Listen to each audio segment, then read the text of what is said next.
Chaitanya heroine Samantha జీవితం తెరిచిన పుస్తకమే. నాగ చైతన్యను సమంత ప్రేమించి పెళ్లి చేసుకున్నారు.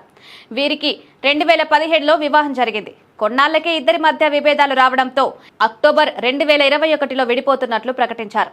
ఇండస్ట్రీలో బెస్ట్ జోడీగా ఉంటారనుకునే లోపే విడిపోయారు. పెళ్లైన కొన్నాళ్లకే వీరి మధ్య అభిప్రాయ భేదాలు తలెత్తడంతో ఈ జంట విడాకులు తీసుకున్నారు. వీరి మధ్య విభేదాలు రావడంతో విడాకులు తీసుకుని ఎవరి జీవితాన్ని వారు కొనసాగిస్తున్నారు. అయితే విడాకుల విషయంలో అభిమానులు రెండు వర్గాలుగా విడిపోయి సమంతది తప్పంటే లేదు నాగ చైతన్యదే తప్పని సోషల్ మీడియా వేదికగా యుద్ధం చేశారు.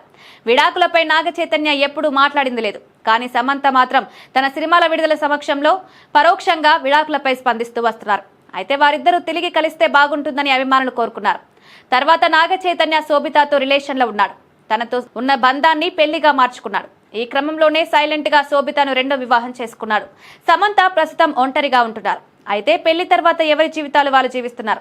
కానీ ప్రేమించుకున్న సమయంలో వీరు చేసిన తప్పు ఇప్పటికీ వారిని వెంటాడుతోంది. సమంత నాగ చైతన్యలు ప్రేమించుకున్న రోజుల్లో చేతిపై ఒకే రకమైన టాటూలు వేయించుకున్నారు. ఇది అప్పట్లో పెద్ద సంచలనంగా మారింది. వీరి పెళ్లికి ముందే ఈ టాటూలు వైరల్ కావడంతో సమంత నాగ చైతన్య ప్రేమించుకుంటున్నారని అంతా ఫిక్స్ అయ్యారు. దానికి తగ్గట్టుగానే పెళ్లి చేసుకున్నారు. కొన్ని సంవత్సరాలకే విడిపోయారు. అయితే వీరి చేతిపై వేయించుకున్న టాటూలు మాత్రం అలానే ఉన్నాయి. తాజాగా సమంత తన చేతిపై ఉన్న టాటూను తొలగించింది. ఆ టాటూ కొద్దిగా కనిపిస్తుంది. ఇలా చైతన్యకు సంబంధించిన ఒక్కో మెమరీని తొలగిస్తుంది.